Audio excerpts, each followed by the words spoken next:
오늘 부활주일입니다. 처음 부활의 아침에 부활의 주님으로 인하여 기뻐하는 저와 여러분들에게 주님으로 축복합니다. 부활의 하나님으로 인하여, 부활의 주님으로 인하여 기뻐한다는 것은 부활의 주님을 믿을 수 있어야 됩니다. 여러분, 예수님 부활하셨습니다. 믿으십니까? 아멘. 아멘? 아마 자신이 없는 분들도 계실 거예요. 있습니다. 그런데 내가 자신이 없으니까 어떡하나 그런 두려움 갖지 마시고요. 믿고 싶다. 만나고 싶다. 정말 부활의 주님을 나도 강하게 선포하고 싶다. 이렇게 마음속에 소망을 갖기를 주님으로 축복합니다. 사실요, 믿고 있는 사람들도 사실 부활의 주님 누리면서 살지 못하는 경우가 많이 있습니다.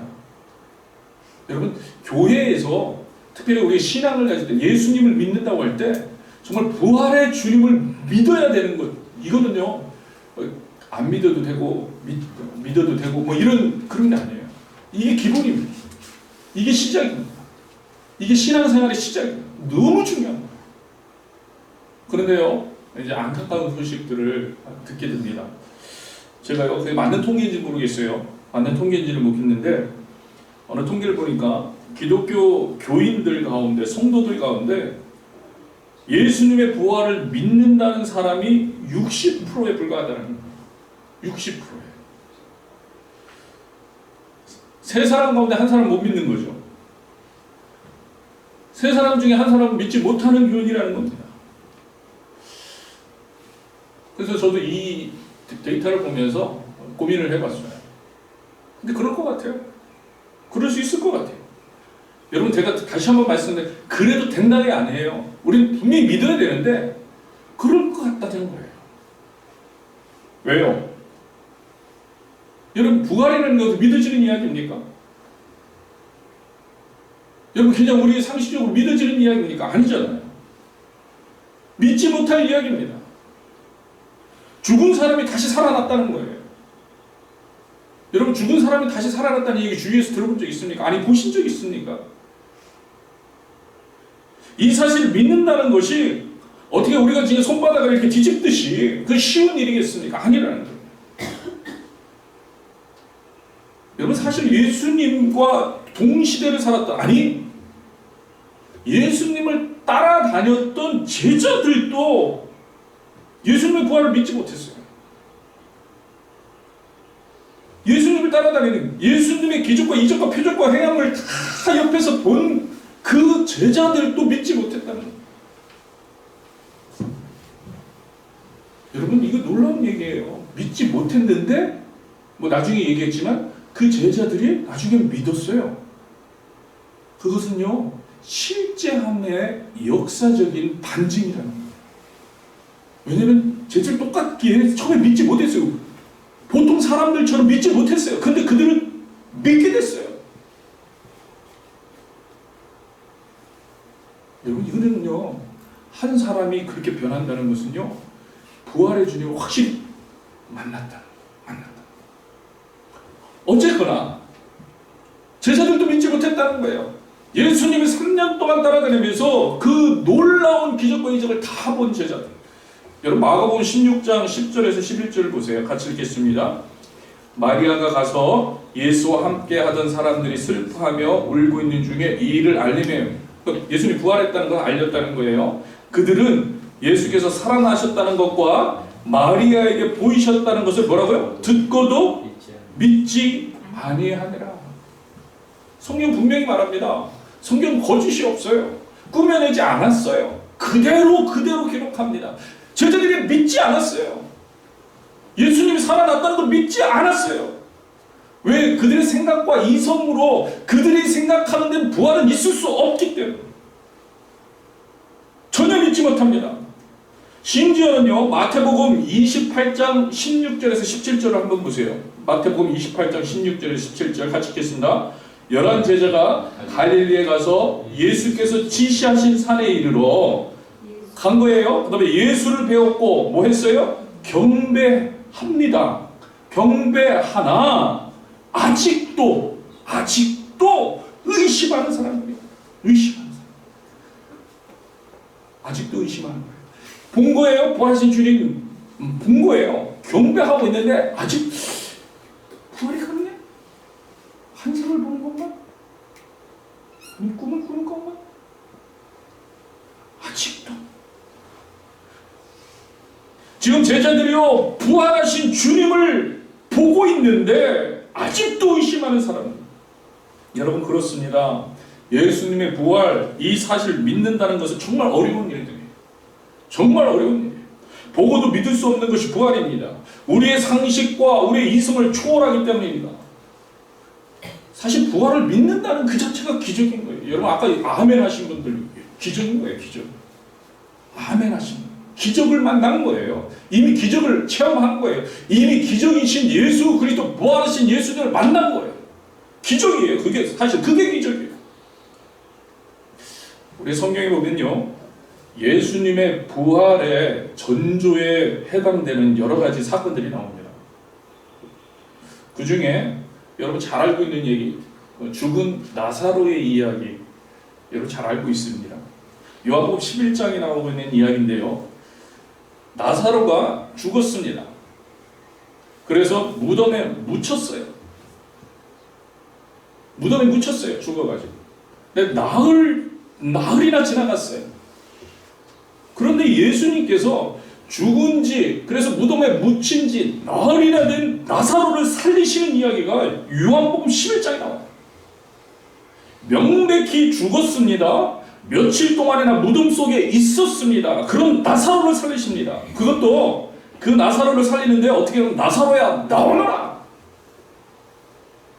그 말씀만으로 죽은 나사로를 살리십니다. 여러분 정말 놀라운 일이 벌어졌어요. 다시 살아난 거예요. 물론 예수님의 부활과는 엄밀히 말해서 다른 거예요. 좀 달라요. 영원한 부활이 아니기 때문에 다릅니다. 나사로는요 다시 죽었어요. 그렇지만 예수님의 부활은 영원한 부활을 이야기합니다. 그래서 다르기 때문에 똑같지는 않지만 그러나 우리는 분명히 알 수 있어요. 죽은 나사로가 다시 살아나는 것 이것도 우리가 생각할 땐 불가능하다는 이야기예요. 우리 이성으로는 있을 수 없는 이야기라고 이야기할 수 있는 거라는 거죠. 설명할 수 없는 일이에요. 말도 안 되는 일이에요. 여러분 그런데 이런 말도 안 되는 일들을 예수님은 말씀으로 행하셨다는 거예요. 행하셨다는 거예요. 여러분 이뿐만 아니잖아요. 여러분 예수님이 행하신 놀라운 일들이 얼마나 많습니까? 물이 포도주로 그렇죠? 변하게 만드시고 물을 가지고 가나버린 잔치에 포도주를 만드시잖아요. 소경이 눈을 뜨는 일이 일어났습니다. 귀신이 내어 쫓아지는 일이 일어났어요. 오병이요 그 작은 양의 먹을 걸 가지고 5,000명을 먹이시고 7,000명을 먹이시는 놀라운 일들이 일어났습니다. 풍랑을 말씀으로 잠잠케 하시는 일이 일어났어요. 심지어는 물 위를 걸어가시는 예수님. 여러분 생각해 보세요. 가만히 보면요 어느 것 하나 우리의 상식으로는 가능한 것이 없어요. 그런데 실제로 그런 일들을 이루어 주셨다는 거예요. 그런 일들을 많은 사람들이 보고 그래서 많은 사람들이 예수를 따라다녔다고 성경은 이야기하고 있어요. 그런 기적을 보고 많은 사람들이 쫓아다녔어요. 가는 곳마다 사람들이 사실 그것 때문에 사실 당시 종교 지도자들에게 미움을 산 거잖아요. 그런 일들 때문에. 여러분 말도 안 되는 소리라고 세상은 그 부활 사건을 믿지 않지만 그러나 우리 주님은요 실제로 부활하셨습니다. 우리는 이 사실을 믿습니다. 이 믿음의 증거를 우리가 분명히 가지고 있기 때문에 여러분 지금도 이 믿음의 증거를 우리가 가지고 있다는 거예요. 무엇입니까? 제가 아까도 계속해서 우리 부활에 대해서 인사하면서 이야기했지만요. 이 믿음의 증거가 뭐냐면 여러분 좌우옆에를 보세요. 좌우옆에 이 믿음의 증거예요. 믿음의 증거. 교회가 믿음의 증거라는 거예요. 교회가, 오늘날도 교회가 이 믿음의 증거라는 거예요. 오늘날 교회가 이 부활의 증인으로 서 있다는 거예요. 여러분 바울의 고백을 보세요. 고린도전서 15장 3절에서 4절입니다. 같이 읽겠습니다. 내가 받은 것을 먼저 너희에게 전하노니 이는 성경대로 그리스도가 우리 죄를 위하여 죽으시고 장사 지낸 바 되셨다가 성경대로 사흘 만에 다시 살아나사. 교회는요, 예수님께서 우리를 위해서 죽으시고 부활하셨다는 것의 증인이 되었습니다. 그 증거가 증인이 교회고, 또 그 증거로 인하여 세워진 것이 교회고, 또 지금도 그 교회를 통해서 하나님은 증거하시고, 또 예수님의 부활이 또 교회를 통해서 나타나고 계시다. 나타나고 계시다.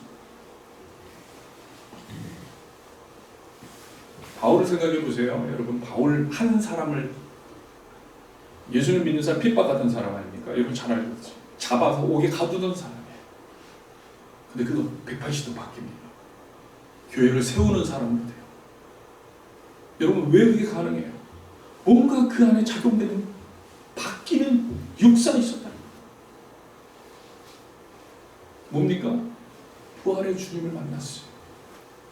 부활의 주님을 만나고 그는 부활의 주님을 알기에 부활의 주님을 선포하는 사람이 돼요. 지금 얘기했지만 장사 지낸 바 되셨다, 성경도 사흘 다시 살아나셨다, 살아나셨다, 이 이야기를 하면서 그는 삶이 바뀌어버립니다. 바뀌어버립니다. 여러분, 베드로도 마찬가지 아닙니까? 베드로 3번씩이나 예수님이 잡히시는 그날 밤에 부인했던 사람. 나 예수를 알지 못합니다. 나 예수를 모릅니다. 난 예수라는 사람을 도대체 알지 못합니다. 그런데 그는 이제 예수를 안다고 선포하는 자, 말하는 자, 전하는 자, 이게 바뀌어버려요. 여러분, 사람이 바뀌는 데는요 반드시 이유가 있어요. 갑자기 그냥 바뀌는 게 아니에요. 그것도 목숨을 내걸 정도로 사람이 바뀐다는 것은요, 뭔가 있다는 거예요. 근데 성경 분명히 보여요. 만났다는 거예요. 예수님을 만났다. 부활의 주님을 만났다. 사도행전 4장 19절 보세요. 베드로가요, 자신을 핍박하면서 신문하던 사람들 앞에서 이렇게까지 선포합니다. 같이 읽겠습니다. 베드로와 요한이 대답하여 이르되 하나님 앞에서 너희 말을 듣는 것이 하나님의 말씀을 듣는 것보다 옳은가 판단하라. 나는 사실을 사실이라고 말할 뿐이다. 이렇게 선포하는 거예요. 예수님이 부활하셨는데 어떻게 아니라고 말할 수 있습니까? 예수님 부활하셨습니다. 예수님 부활하신 그 예수님 나는 만났고, 지금부터 나는 그 예수님을 부활하신 예수님이라고 말을 하지 않을 수 없습니다. 왜? 내가 보았기 때문에, 내가 만났기 때문에, 내가 대화했고 그분이 나를 찾아왔다. 여러분, 이 고백 후에 교회가 세워졌다는 거예요. 이 외침 후에 교회가 세워졌다는 거예요. 이 부활의 주님 위에 교회가 세워졌다는 거예요. 교회는요, 예수님의 부활을 경험한 자들의 모임이에요. 당연히 오늘날도 그렇기에 교회는요, 예수님의 부활을 믿는 자들 위에 세워져야 된다. 그게 교회라는 거예요. 교회라는 거예요. 이 증인들의 공동체가 교회예요. 부활한 예수 그리스도는요, 우리의 모든 것을 바꾸어 놓습니다. 죽음만을 생각했을 때 무덤을 찾은 여인들의 상태, 오늘 본문에 보니까 어땠습니까? 두려움. 그들의 상태는 두려움이 가득했어요. 무서운 뿐이었어요. 그러나 부활하신 예수님을 만났을 때 그들의 상태는 말할 수 없는 기쁨과 평안이에요. 여러분, 왜 그렇습니까? 무엇이 180도 전혀 다른 인간을 만들 수 있습니까? 그들은 알게 되었어요. 부활의 주를 만나고 알게 되었어요. 죽음이 더 이상 끝이 아니다. 죽음이 더 이상 끝이 아니다. 이 사실에 눈뜨게 되었어요. 예수님께서 다시 사신 것처럼 우리도 다시 산다. 여러분, 부활신앙이 왜 중요하냐면요, 예수님만 부활하시고 끝이 아니라 예수님은 부활하심의 시작이라는 거예요. 처음이시라는 거예요. 그리고 우리에게 약속을 주신 너희도 그렇게 되리라. 너희도 우리가 부활한다. 우리가 영원히 살 수 있다. 근데 이제 제자들이 그것을 알게 된다. 누리게 된다. 예수님께서 다시 사신 것처럼 우리도 다시 산다. 나의 부활을 믿기 때문에. 그러니 더 이상 죽음 앞에서 구차해질 필요가 없는 거예요. 그러니 더 이상 불의 앞에서 타협할 이유가 없는 거예요. 그러니 더 이상 죽음 앞에서 죽음을 향해 가는 사람처럼 살 필요가 없는 거예요. 여러분, 지금 우리가 이 사는 것이 죽음으로 끝나는 것이 아니라, 단절되는 것이 아니라 계속해서 우리는 영생을 누리는, 지금부터 영생을 누리는 거예요. 영생을. 그것에 대한 확실한 믿음이 부활의 예수님을 믿는, 고백하는 믿음 가운데 드러나는 거예요. 내가 다시 살 것이기 때문에. 여러분, 이 신앙 너무 중요하다. 이 신앙 있을 때, 부활의 믿음이 있을 때, 부활을 현재의 삶에서 누리게 한다는 거예요. 그래서 새 소망이 생기고요, 새 생명을 갖게 되고요, 새 능력을 갖게 되고요. 지금 여러분이 핍박 가운데, 고난 가운데, 어려움 가운데 있을지라도 슬픔 사라지고 기쁨의 삶을 부활의 주님과 함께 누리면서 살 수 있게 된다는 거예요. 그게 바로 부활의 신앙. 부활을. 미국에요, 극작가 유진 오닐이라는 분이 있습니다. 노벨상을 받은 분인데요. 여러분이 혹시 지평선 너머라는 희곡을 들어본 적 있을지도 모르겠어요. 그래서 유명한 사람이죠. 이분이요, 나사로는 웃었다라는 기독교적인 희곡을 썼습니다. 유진 오닐이요, 이 나사로는 웃었다는 그 내용은 뭐냐면, 아까 말한 죽었다가 나흘 만에 살아난 나사로가 다시 살아났으니까 그 뒤로 어떤 모습으로 세상을 살았을까를 상상하면서 작품을 쓴 거예요. 성경에는 그 뒤에 이야기가 없잖아요. 나사로 살아났는데. 근데 죽었다가 다시 살았단 말이에요. 그 삶이 어땠을까? 상상으로 이제 쓴 거예요. 막이 오르면요, 죽었다 살아난 나사로가 등장을 합니다. 무덤에서 막 나온 나사로는요, 눈이 부시기 때문에 3일 동안 눈 감고 있었으니까 부실 거 아니에요. 햇빛을 바라보면서. 그래서 우왕좌왕합니다, 처음에. 그러나 곧 세마포에서 풀려난 나사로는요, 이제 웃기 시작합니다. 다시 살았구나 하면서 기쁨과 감사의 웃음을 짓고 있습니다. 자신을 살려준 예수님께 달려가 포옹을 합니다. 감사합니다. 그 얼굴에 연신 웃음이 있는 거죠. 기쁨이 있습니다. 이어서 동생들 마르다와 마리아에게 달려갑니다. 포옹합니다. 또 사람들을 차례로 만나서 포옹하면서 항상 그 얼굴에는 미소가 걸려 있습니다. 죽었다가 살아난 나사로는요, 완전히 변해 있었어요. 삶의 관점이 완전히 변해버립니다. 나사로가 변한 것은 우선 돈을 바라보는 그의 눈이었어요. 이제는 돈을 흙보듯 합니다. 돈 중심으로 돈 하면서 살았는데 이제 더 이상 돈의 가치가 예전과 같지 않습니다. 양심에 어긋난 돈은 싫어합니다. 경멸하기까지도 합니다. 그뿐만이 아닙니다. 세상 권세자들을 대하는 태도가 달라졌습니다. 과거에는 높은 자리에서 호령하며 사는 사람들, 그 사람들을 보면서 부러워했습니다.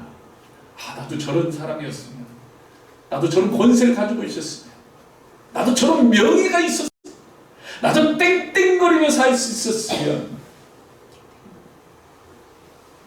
그런데 지금은 별로 관심이 없습니다. 로마의 권세를 한 손에 쥐고 있는 이베리우스 황제를 그 행차를 보면서도 그냥 멀리서 물끄러미 혼잣말로 혀를 찹니다. 오늘도 저 권력을 유지하기 위해서 또 몇 명이나 죽였을까? 나사로가 기독교를 믿는다는 이유로 황제 앞에 끌려갔습니다. 사형 언도를 받게 돼요. 그때 이제 재판장에서 기회를 줍니다. 기독교를 포기하면 생명이요, 그렇지 않으면 죽음이라는 마지막 양자택일의 기회가 주어졌습니다. 여러분 같으면 어떻게 하셨을 것 같으세요? 여러분 속으로 한번 생각해 보시면 좋을 것 같아요. 죽었다가 살아난 나사로는요, 그냥 빙그레 웃을 뿐입니다. 그리고는 가로졌습니다. 이렇게. 믿음을 버리고 사느니 믿음을 지키고 죽겠다는 것이죠. 그래서 젊은 나이에 또다시 죽게 되었습니다. 죽음을 피해보려고 별의별 수단을 다 쓰는 것, 이것이 상식인데, 그런데 오히려 웃으면서 죽음을 택합니다. 낙원을 보게 되니까, 부활의 주님을 만나게 되니까, 죽음 이후의 삶을 알게 되니까, 그곳이 어떤 곳인지를 알게 되니까 사람이 이렇게 변한 겁니다. 결국 이 책은요, 나사로가 부활한 후에 나사로와 그의 식구들이 삶의 관점이 어떻게 달라졌는가를 소재로 다루었다고. 그리고 그 중에요, 제일 인상적인 구절이 있습니다. 그는 더 이상 죽음을 두려워하지 않았다. 죽음을 두려워하지 않았다. 죽음을 경험해본 그는 죽어보니 죽음이 별것 아니라는 것을 알았다는 얘기예요. 여러분, 제가 처음에도 이야기했지만 상상입니다. 상상이에요. 죽었다 살아난 나사로를 생각하면서 나사로가 이런 삶을 살았을 것이라는 그런 상상입니다. 그러나 여러분 생각해보세요. 그 누구도 이 상상을 가지고 제가 말씀드릴 때 저건 말도 안 되는 상상이야, 현실성이 없어, 이렇게 부인할 수 없어요. 있을 수 있는 상상이었어요. 아니, 영생을 믿지 않는 사람이라도 만약에 영생이 있다고 가정하고 한번 상상해 보세요 하면 이런 상상을 할 거예요. 영생을 믿지 않는 사람도 누군가를 붙잡고 영생 안 믿어요? 그래도 영생이 있다고 생각하고 만약에 이렇게 죽었다가 갔다 왔다, 그 뒤로 어떻게 살 것 같아요? 상상해 보세요. 그럼 이렇게 얘기할 거예요. 물질과 권력에 얽매이지 않고 살 것이라고 그렇게 이야기할 거예요. 여러분, 이게 상식이라는 거예요. 우리 상상도 상식 안에서 나오는 거잖아요. 상식 안에 상상이라는 거예요. 이게 자연스러운 상상입니다. 그런데 여러분 기억하세요. 부활은 진짜라는 거예요. 여러분들이 부활하신 예수 믿으시냐가 아멘 하셨잖아요. 부활은 진짜입니다. 여러분, 이곳에서 부활의 주님을 믿는 분들, 그분들한테는 진짜라는 거예요. 교회 안에는 진짜예요. 부활은 진짜예요. 상상이 아니에요. 상상이. 영원한 생명도 진짜라는 거예요. 그러면 오늘요, 우리의 삶이 어떻게 돼요? 우리의 삶, 오늘 우리가 상상은 바로 오늘 우리의 삶, 우리의 실제가 돼야 한다는 거예요. 실제가. 그것이 당연하다는 거예요. 죽은 나사로가 다시 살아서 왔을 때 삶의 모습, 우리가 당연히 여겨졌던 그 상상이 우리는 영생을 믿기 때문에 상상이 아닌 우리의 오늘 삶의 모습이 돼요. 우리 삶의 모습이 되기 주님으로 축복합니다. 아멘. 예수 부활하셨습니다. 믿으십니까? 아멘. 그 부활을 우리 삶 가운데 나타내시기를 축복합니다. 그게 교회라는 거예요. 교회는요 부활의 증거고, 교회는요 계속해서 부활의 증거가 나타나야 되고, 또 계속해서 부활이 드러나는 거예요. 그래서 교회는 부활의 증거가 돼요. 물론 요즘은요 이런 부활의 증거인 교회의 모습들이 많이 퇴색되었습니다. 여러분, 이것도 사실이에요. 참 안타까운 일인데 이게 사실이에요. 그래서 역설적으로 예수님의 부활을 믿지 못하게 되는 것 같기도 해요. 그렇게 된 것 같아요. 그래서 이미 말씀드린 대로 교회 성도 중에 60%만 부활을 믿는 실정, 그런 상황이 되었어요. 그리고 그러니까 진정한 변화를 체험하지 못하는 거예요. 60%만. 물론 그 안에도요 형식적으로 나는 믿습니다 하는 사람도 있을 수도 있어요. 그럼 그거보다 더 떨어지는 거예요. 그러니까 그 부활의 증거의 교회의 모습이 드러나지 않는 이 안타까운 상황이에요. 왜 이런 일들이 벌어지고 있습니까? 부활을 믿지 못하기 때문에. 예수님의 부활을 믿지 못하니 생각으로만 믿고 지혜로만 믿고 아는 걸로만 믿고, 그러다 보니까 진짜 우리가 상상을 해서도 변해야 되는 우리의 삶이 안 변하니까.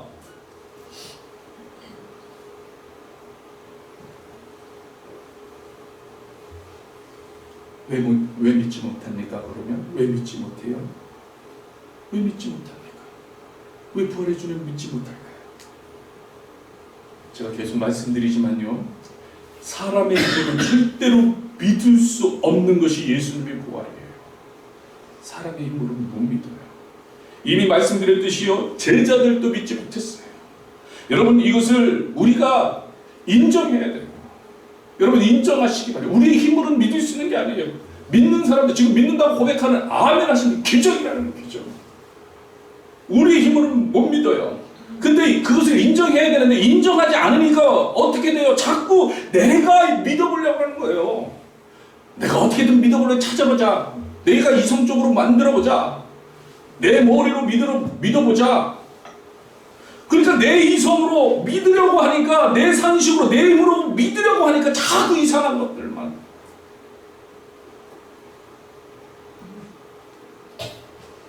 이러면 믿을, 저러면 믿겠어. 이렇다면 믿을 거야. 저렇다면 믿을 거야. 자기가 기준을 세워놓고요, 조건을 거두시죠.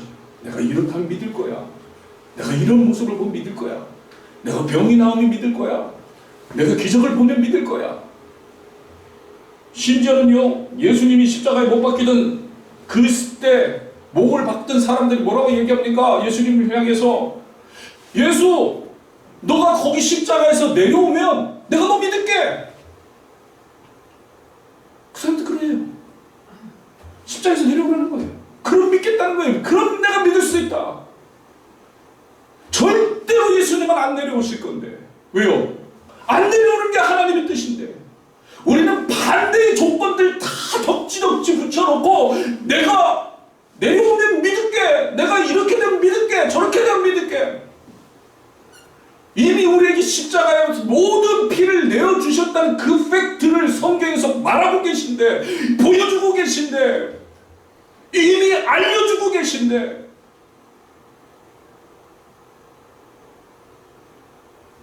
조건들을 막 덕지덕지 붙여. 그러니까 안 되는 거예요. 그러니까 안 되는 거예요. 여러분, 사도행전 26장 24절 보세요. 같이 한번 읽겠습니다. 바울이 이같이 변명하매 베스도가 크게 소리내어 이르되, 바울아, 네가 미쳤도다. 내 많은 학문이 너를 미치게 한다니. 베스도가요, 바울이 부활을 얘기하니까 자기 기준으로 이제 뭐라고 하냐면, 너 미쳤구나. 너 미쳤어. 부활이라는 그 사실을 도저히 믿을 수 없기 때문에 그렇게 말하는 거예요. 미쳤구나. 여러분, 기억하세요. 부활은요, 우리 힘으로 믿을 수 있는 게 아니에요. 우리 힘으로, 우리 능력으로 믿는 게 아니에요. 오직 부활하신 예수님을 만날 때 그분을 우리 입으로 주라고 고백할 때 그분 만나기를 소망한다고 우리 입술로 고백할 때 그때 예수님께서 우리에게 주시는 믿음입니다. 그분을 만났을 때 그분이 우리 심령의 부활을 믿는 믿음을 불어 넣어 주십니다. 부활하신 예수님을 만나야 돼요. 그분을 만나야 합니다. 그러한 예수님을 만날 수 있도록 가능케 해주는 장이 어디라고요? 바로 여기 교회라는 거예요. 교회예요. 그래서 교회 안에서 열심히 신앙생활을 해야 되는 거예요. 말씀을 계속 들어야 되는 거예요. 기도 생활을 해야 되는 거예요. 만남이 계속해서 여기서 이루어져야 돼요. 초대교회 여러분 생각해 보세요. 초대교회의 사도들은요 설교를 통해서 선포를 통해서 부활을 힘있게 증거하였습니다. 예수님 부활하셨다. 심지어는요 이 사도들이 가룟 유다 예수님을 팔고 죽은 가룟 유다를 대신해 사도를 선출합니다. 대신할 사도를. 그런데 이 대신할 사도를 선출하는 그 자격을 이렇게 정합니다. 어떻게 정했냐면 사도행전 1장 21절 22절 한번 보세요. 같이 읽겠습니다. 이러함으로 요한의 세례로부터 우리 가운데서 올려져 가신 날까지 주 예수께서 우리 가운데 출입하실 때에 항상 우리와 함께 다니던 사람 중에 이제 기준이에요. 그러니까 항상 우리와 같이 있었던 사람이어야 되고 사도를 계속 뽑는데 중에 하나를 세워 우리와 더불어 예수께서 뭐 하심을? 부활하심을 증언할 사람이 되게 하는 기준이에요. 기준. 주 예수의 부활을 증거하는 일이 사도의 가장 중요한 사명이에요. 여러분 이게 교회라는 거예요. 이게 교회. 예수님을 만나야 합니다. 부활하신 예수님. 부활하신 예수님이라는 것은요 지금도 살아서 역사하시는 하나님이에요. 지금도 살아 역사하시는. 여러분 지금 우리가 예수님 살아계신 걸 다 믿잖아요. 다 믿잖아요. 하나님 보좌 우편에 계시면 다 믿어요. 사실 그 믿음이 부활이 주는 믿음이에요. 우리가 예수님을 지금도 주님 하고 기도할 수 있잖아요. 부활이 주는 향은 믿음이에요. 교회 안에서 그리스도 공동체 안에서 부단히 여러분 부활의 주님을 찾고 찾아야 합니다. 힘써 부활의 주님을 믿을 수 있는 믿음을 구해야 합니다. 간절히 찾아야 합니다. 여러분 세상의 삶의 지식을 얻기 위해서도요 배우고 또 훈련을 거듭합니다. 여러분 계속해서 배우고 훈련하고 있잖아요. 우리는 왜 그래요? 그런 게 우리의 사람이에요. 사람은요 배우고 훈련해야 돼. 안 그러면 잊고 둔해져요.